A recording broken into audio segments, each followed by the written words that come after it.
हाथ जिनके कांपते थे वोट करने के लिए, हाथ जिनके कांपते थे वोट करने के लिए, उस समाज को 4 बार उत्तर प्रदेश में सत्ता में बिठा गए राज करने के लिए।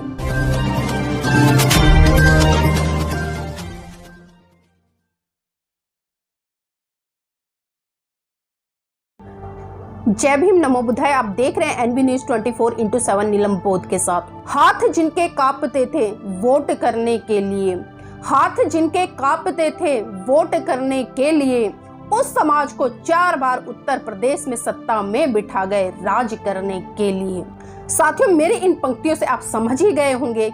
आज मैं बात करूंगी उस महामानव की, जिस महामानव ने एक चाय बेचने वाले, एक सब्जी बेचने वाले, एक सफाई कर्मचारी को सत्ता के गलियारों में पहुंचाकर शासक बनाने का काम किया। जी हाँ साथियों, आज मैं बात कर रही हूँ बहुजन राजनीति के रासायनिक शास्त्र साहब मान्यवर कांशीराम जी की।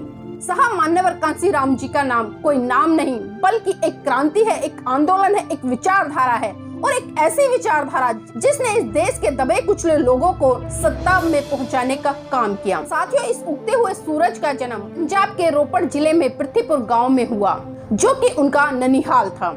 और पंजाब से ही साहब मान्यवर कांशीराम जी की जो एकेडमिक शिक्षा थी वो वहीं से पूरी हुई, और उसके बाद में साहब मान्यवर कांशीराम जी ने सरकारी नौकरी भी की। लेकिन कुछ समय बाद जब वो दीना भाना जी के संपर्क में आए और जिस तरह से जो व्यवस्था चल रही थी, जिस चीज के खिलाफ दीना भाना जी आंदोलन कर रहे थे, उस आंदोलन को साहब मान्यवर कांशीराम जी ने समझा और उन्होंने अपनी नौकरी छोड़कर उनके साथ मिशन मूवमेंट में लग गए। और तभी से साथियों साहब मान्यवर कांशीराम जी के मिशन मूवमेंट की शुरुआत होती है, और शुरुआत होती है उस महत्वपूर्ण कड़ी की कि इस देश में किस तरह से बहुजन समाज के तबके को सत्ता पर काबिज किया जाए।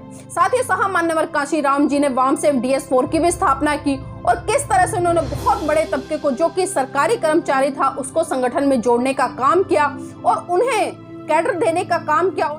और इसी के मार्फत उन्होंने कन्याकुमारी से लेकर कश्मीर तक की यात्रा साइकिल पर की। कई बार तो ऐसा भी होता था कि जब उनके साइकिल के टायर की हवा निकल जाती थी तो उनके पास पैसे नहीं होते थे, और वो अपने सहयोगी साथियों से पैसे लेकर उसमें हवा भराने का काम करते थे। साहब मान्यवर कांशीराम जब भी ट्रेन से यात्रा करते थे तो हमेशा वो समाज का जो पैसा है उसका बहुत सदुपयोग करते थे, और जो ट्रेन में सीटिंग होती थी उसमें 3rd क्लास में वो जाया करते थे, ताकि बहुजन समाज की खून पसीने की गाड़ी कमाई को बचाया जा सके। वो कई बार तो बिना टिकट के भी यात्रा करते थे। तो इस तरह का कुछ जीवन सफर रहा साहब मान्यवर कांशीराम जी का। साथियों, साहब मान्यवर कांशीराम जी ने अपने समाज को अनुशासित तरीके से रहकर मिशन मूवमेंट को आगे बढ़ाने के लिए प्रेरित किया, और इतना ही नहीं, वो जगह जगह पर जाकर खुद भी कैडर करते थे और लोगों को भी कैडर देने के लिए तैयार करते थे। और आप सभी को पता है कि जो उनका 1 नोट और 1 वोट का जो कॉन्सेप्ट था वो कितना सार्थक हुआ। उन्होंने उस दबे कुचले समाज को सपने ही नहीं दिखाए, बल्कि उसको सत्ता पर भी काबिज करने का काम किया, जो लोग वोट देने से भी डरते थे। और इसी कड़ी में साहब ने बहुत महत्वपूर्ण नारे दिए, जिन नारों से समाज में एक ऊर्जा का संचार हो सके और समाज के युवाओं में एक क्रांतिकारी आंदोलन पैदा हो सके। जिस तरह से कहा गया कि जिसकी जितनी संख्या भारी उसकी उतनी भागीदारी।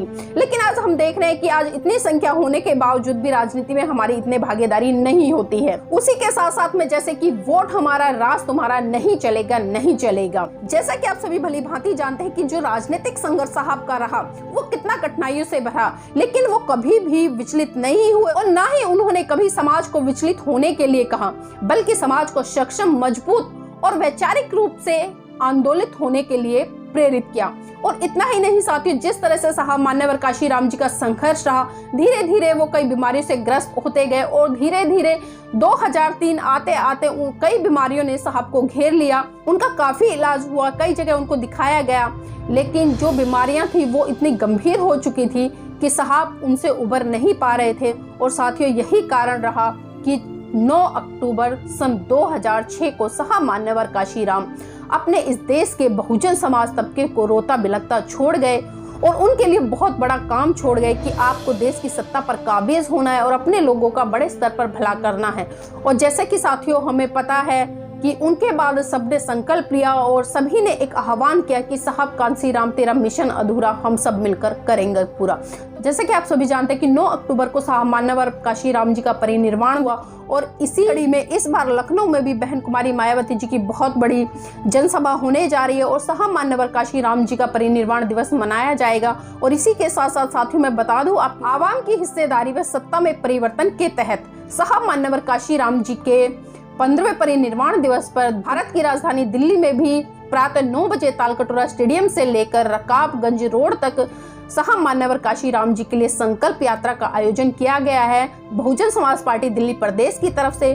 तो आपसे उम्मीद करती हूँ कि आप ज़्यादा से ज़्यादा संख्या में इस संकल्प मार्च में पहुंचे और साहब मान्यवर काशी राम जी के जो सपने रह गए थे अधूरे, उनको पूरा करने के लिए खुद भी प्रेरित हो और समाज को भी प्रेरित करे। और खासकर इस देश में जो दबा कुचला समाज है और जो इस देश की सत्ता से बहुत दूर है, उनको भी प्रेरित करे और आप ज़्यादा से ज़्यादा संख्या में पहुंचकर इस कार्यक्रम को सफल बनाएं। जय भीम, नमो बुद्धाय।